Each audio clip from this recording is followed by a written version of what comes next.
This podcast was recorded on Ghana land. Hey, Stephen. Yes, Olivia. I went to a symposium recently. What's a symposium? I suppose I'll have to tell you. Roll the intro. We need to be sharing ideas and data and helping each other out. I'm going to take this information into the office tomorrow and tease every single person to assert my dominance. Yeah, that's nightmare fuel. They're almost like the science version of a crystal ball. Ladies and gentlemen, I'm doing this for my children. 7,800 years old. Hello and welcome to Off Embargo, a podcast by the Australian Science Media Centre. I'm Olivia Henry. And I'm Stephen Mew. And this is actually our first episode, Olivia, which is very exciting. That's so exciting. And I mean, since it is our first episode, maybe we should tell everyone what we actually do, what we're here for. Yeah. So, Stephen, I have a bit of an idea. We're at a bar, we're at a party, right? You have a lovely wife. Let's say that your lovely wife is standing at the bar. You've never met her before, and you want to tell her. She's like, "Oh, hey, you're Stephen. What do you do? What does the Australian Science Media Centre do? Impress me."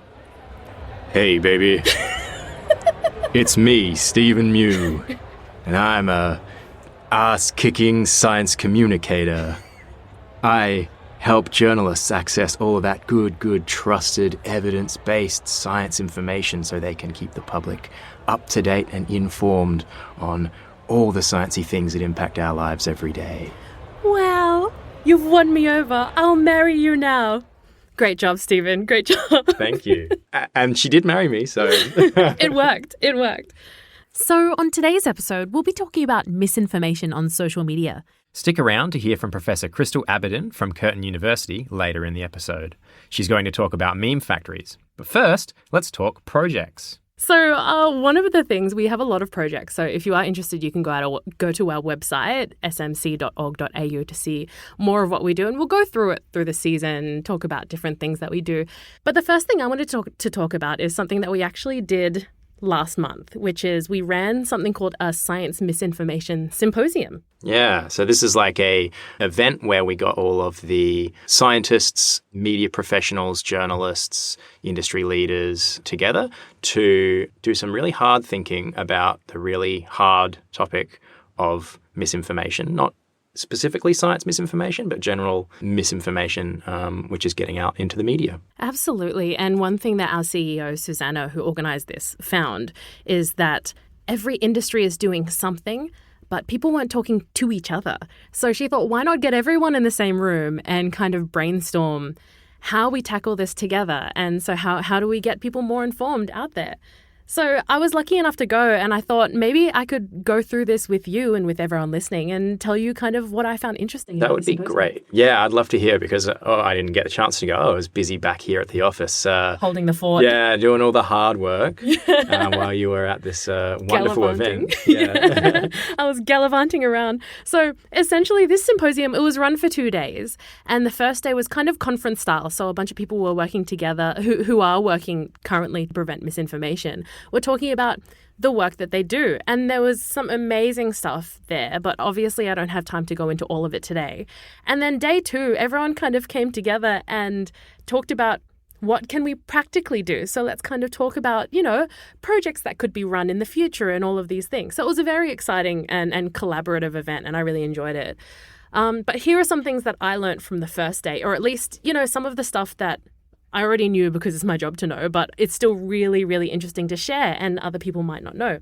So one big theme is misinformation is sometimes it's just more interesting or easier to understand. So it can kind of be sexier, or it can be more emotive. You can get really emotional about it. And that's easier to digest and easier to take in. Rage engagement. Yeah, exactly. Rage engagement, and, kind of preying on people's uncertainties or fears, all of those kinds of things. So in science, for example, and this is a real story from this week, in science, for example, when we have a finding, you'll have to say, higher quality diets are linked to a lower risk of dementia. But it won't necessarily prevent dementia. There are a lot of factors to consider. But this is just a trend that we saw, and it's really interesting. Like, you've lost interest. You're not listening, right? Yeah, you got to explain all all the different aspects, caveats, or intricacies of the research. Yeah. And that can be a quite dense Yeah, topic. It's not very memey or, Exactly. eye-catching. Yeah. So exactly, it's not memey, it's not eye-catching. So that's a big challenge that we as science communicators and media people have to face every day, where we're like, this is interesting and this is important, but I do want to make sure that people have the details right.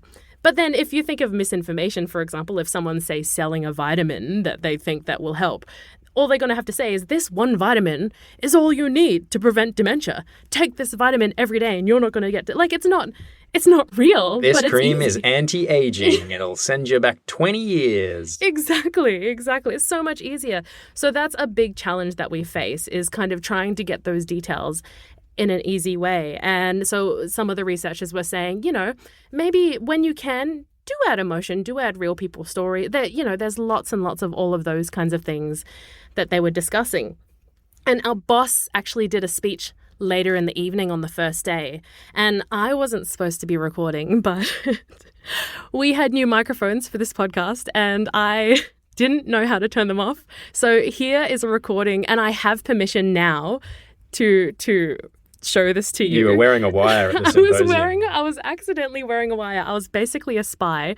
This microphone was recording in my pocket, and I found the recording later and actually was really happy that I had it, because our director, Lyndall Byford, said some great stuff. So please listen to it now, and please forgive the little bumps that you'll hear in the recording, because it was in my pocket at the time.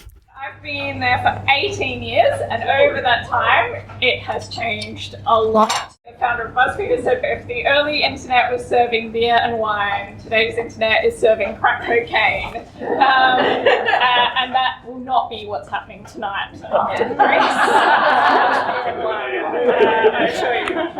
Today we've heard about predatory publishing, meme factories, uncertain science, and how difficult that is to communicate, AI tools that are making this almost impossible task to kind of compete with scientific misinformation. I was thinking about the giant size of this problem, whilst also getting quite excited that the World Cup is about to start. Yes. And I thought it just kind of reminds me a little bit of, like, if you're one person in a room and you just randomly throw your hands up in the air, you just look a bit mad and people think you're crazy and ignore you. If 5 people do it at random different times, it's just kind of background noise. But if we can coordinate that in an entire stadium, we get this amazing wave that rotates all the way around in kind of endless circles.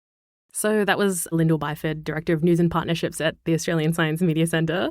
And how great was that? She's such a good speaker. I loved the point she made that if the early internet was using or serving beer and wine, then today's internet is serving crack cocaine. Wow. That I feel that.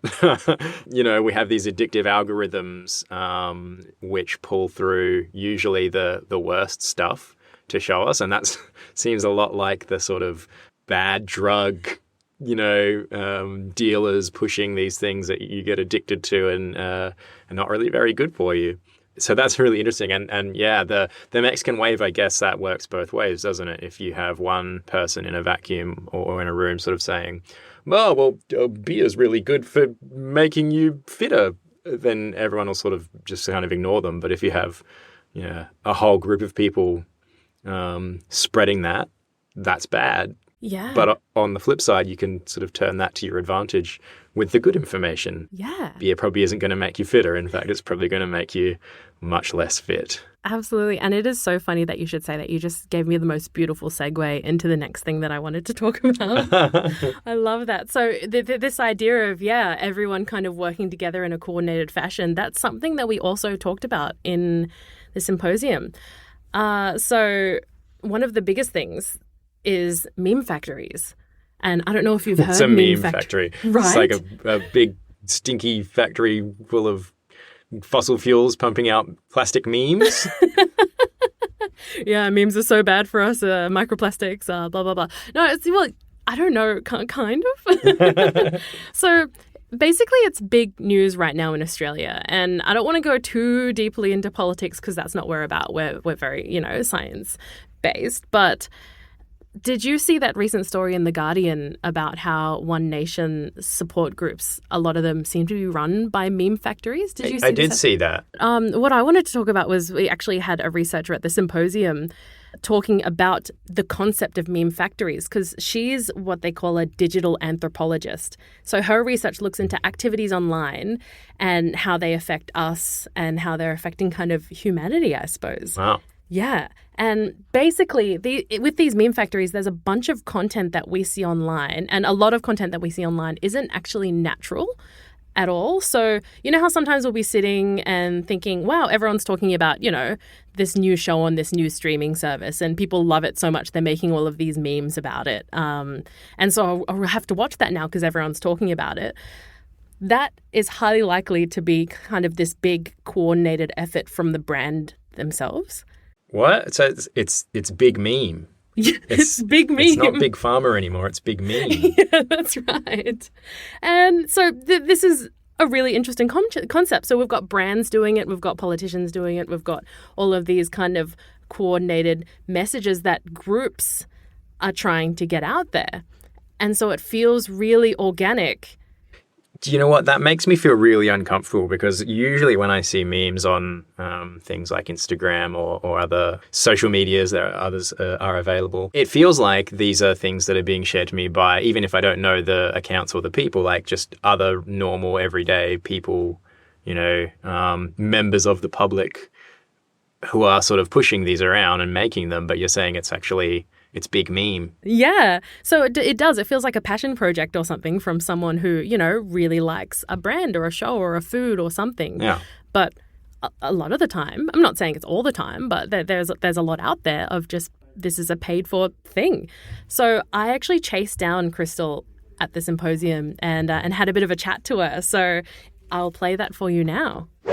So I'm sitting here with Professor Crystal Abidin from Curtin University. Hello. Hello. Thank you for joining me. Thanks for having me. Oh, it's been so good. So I was hearing you speak before essentially about misinformation and meme factories, which is really interesting. So can you tell me a little bit about what meme factories are? I think most people will understand what a meme is. You might be familiar with an image with some text in the top and the bottom, and that's meant to convey a shorthand for emotion or an expression. But memes have also slowly evolved into becoming just pure visuals without any accompanying text, and you're meant to understand the context from which they come and what they represent. More recently, memes can also be entirely audio in the likes of TikTok, like audio memes and catchphrases that go viral. Now, we like to think that memes just organically are birthed on the internet overnight. That may be true, but the reality is the most successful memes are very carefully crafted, orchestrated, and concerted by groups of people who work for a company or who do this voluntarily in a network. And these are meme factories, literally mass producing memes, so to speak. Wow. So this is really interesting to me as a huge social media user and who's someone who loves memes. So what are some of the biggest memes that you've kind of come across as having been produced in this way? Without naming any specific sponsor or brand or advertiser, a lot of food trends that seem really obnoxious or seem really humorous are actually pre-sponsored by brands. Pre-sponsored meaning they might have paid a few influencers or meme factories to produce the content. When that goes viral and things go organically producing free contents on social media, they might tap into a couple of people whose videos or pictures have gone viral and then ask to license that content as advertising. So on the consumer side, it feels like, oh, an organic trend went viral. The brand loved it, they're in on it, and they're cool enough to bandwagon on the meme. The reality is the meme factory was already contracted by the brand to do that pre-sentiment seeding in the background. So it seems organic, it seems like the brand is cool and hanging out with Gen Z and knowing the lingo, but it's all pre-planned, predetermined. That's really interesting. That reminds me of an influencer etymologist who also kind of talks about this cultural movement and how a lot of the time these new memes are kind of often subverting advertising, for example. So we're so used to this polished advertising, kind of everything's perfect and pretty. And so often you feel like memes are the way of kind of spitting in the face of that, and that you're kind of subverting a norm by enjoying memes that are, look silly and look not polished as a kind of way of being like, well, I get ads and ads aren't for me, so I like memes instead. But what you're saying is they're just as curated as ads. Is that right? They can be. See, the problem with loving internet culture so much is that at some point, every bit gets commercialized and commodified. Back in the day, speaking as a relatively young millennial, memes used to be these organic art forms where people genuinely used them to express all sorts of sentiment, including dissent and criticism towards corporations. But you might remember this era of Twitter PR speak, where brands were using social vernacular to speak to each other. If you're a bit younger, this is the likes of the wonderful green Duolingo owl terrorizing all of us on TikTok. Yes. And brands themselves were bandwagoning on memes, memeing themselves, creating memes. And once that vernacular becomes mainstream and borrowed, it sort of loses its currency among the original group who intentionally meant for it to be subversive. So it can still be subversive, but right now we just need to approach it with a lot of caution, cynicism, and media literacies to decode whether or not it's actually from the grassroots or actually branded from day one. So that's really interesting. So are there any kind of hallmarks that you can think of that can help us as social media users to kind of pick these behaviors and to try and arm ourselves a little bit better to stop ourselves from maybe falling for these traps again and again? Well, the problem with memes is not so much that they're sponsored or monetized. I think that is not an issue as long as it's disclosed. To be fair, a lot of meme factories operate mainly as digital advertising companies. So while you first look at the meme, you may not know there's commercial intent, but if you follow that account or know the brand or look at the disclaimer in the captions, just like how influencers disclose sponsored contents, meme factories do the same. What the issue is here is when it's not clear whether or not the meme is selling you a product or ideology. Because we don't necessarily already have guidelines for when people are asked to talk about ideology they're being sponsored to spread and share. And so if we've got clear guidelines exactly about tagging where the money flows and hitting us where the pockets lie, where brands and sponsors have to be responsible for producing these contents, rather than trying to get at the viewers and trying to chase after a win, I think that might be a lot more effective. The trouble with this is some meme factories operate as coordinated inorganic behavior actors, and it's not always transparent whether offshore, whether it's foreign interference. So it also will take a bit of regulation work if we actually want to clamp down on this specific form of advertising. Fair enough. And I guess the other thing is that, there is that side of it, but there's also memes are fun and they're very funny and enjoyable to consume. Are there any ways that we as science people can use this kind of idea to teach people about science? Well, memes are fun. They use humor to lower barriers of entry, to lubricate different conversations, to make palatable difficult subject matter. We can do that as scientists, and there are definitely a really good group of science influencers or science communicators who do that. But I think as scientists and as researchers, if you can't draw a circle to save your life, if you cannot make a pun, work with the PR and comms people in your university that ideally should include a plethora of people across generations or familiar with different platforms to reach different target groups. The one thing to bear in mind, though, these days is that we're not just looking at analog visibility and attention, which is what attracts us as humans. We're also needing to play the game with platforms. What attracts algorithmic attention? What attracts the machine eye? And these days, you realize that a lot of times it's the Gen Z trends that are overall trending on these platforms, triggering the recommendation systems to amplify the content. So in short, hire some Gen Z folks to help us understand the changing landscape of social media, but retain also folks across the age spectrum so you can reach a wide audience. I love that. That's really great. And I have one more question, and it's probably a silly one, but what's your favorite meme? Oh my gosh. I am what do I say, middle-aged millennial. I belong to the era where before social media feeds, I manually went to icanhascheeseburger.com every day, manually scrolled through a blog to collect the latest cat memes until I got to one that was familiar to me, and that was how I knew my mental bookmark was from yesterday. I love that. You know what? I'm exactly the same. Thank you for joining me, Crystal. Thanks for having me and for knowing a bit too much about where I live on the internet and my love for memes. Wow, she's very good. She covered a lot there. It's interesting, some of the takeaways. It sounds like there's a bit of regulation that's needed, which obviously has to come from more of a sort of government level to make it more obvious when there is paid content, as she sort of said, show where the money flows. She said that people need to be cautious and sort of skeptical, I guess, of what they're being shown. It's an interesting one to me because I think it sort of flows from there into sort of almost like do your own research, which often is associated with a lot of misinformation of people telling you something that is probably not true and then telling you to do your own research or saying you haven't done your own research on that topic.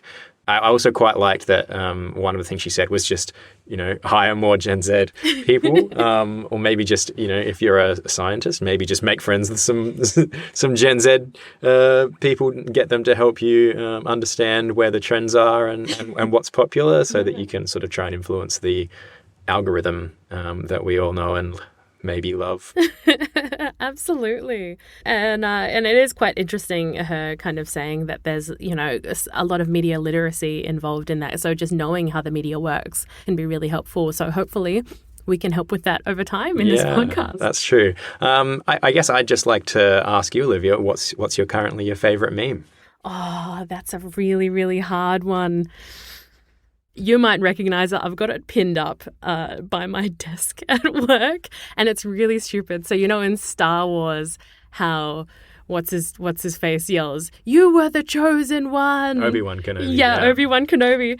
So there's a meme where he yells, "You were the chosen one," and they rubbed out "chosen one" and just written "Chew." You were the Chew, and then he has Thomas the Tank Engine frowning. And then it says, "You were my train. I loved you." It's so stupid. I'm embarrassed now. But that's my favorite one. They're very individual, aren't they? They are. So what's yours? My current one, actually, it must be a theme because mine's actually Star Wars based as well. Maybe there's a meme factory targeting us. Mine's this sort of like, if people in movies were honest or told you what they were actually thinking. And so it's a guy who is basically getting told something from Darth Vader or from, the commander of the rebels, and he'll respond being like, "What do you mean? That's silly. Why don't we just, why don't we simply fly around the Death Star? I've been getting a lot of those lately. I love it. Well, tell us your favorite memes on our Instagram at AusSMC, AUSSMC. That is all we have time for today. Thank you for tuning in. If you'd like to hear more about what we do, you can visit smc.org.au. And if you love what we do and you want to support us, you can follow the donate link to make a tax-deductible donation. This helps us keep supporting journalists to accurately report science, and it will help keep us making more podcasts as well. And if you're a journalist or researcher who would like to work with us, or if you just want to read some interesting science stories, you can visit our news portal, scimex.org. We'll be back in a few weeks with another episode, and until then, catch you next time. Catch ya. Off Embargo is a podcast by the Australian Science Media Centre. It's written, hosted and produced by Stephen Mew and Olivia Henry. Our theme music is by Adelaide artist and producer Nathan Huai. And our editing is by Stephanie Heffron. This podcast was made possible by a science engagement grant from Inspiring South Australia. And a special thank you goes to Justin MacArthur and the Peas in Her Network.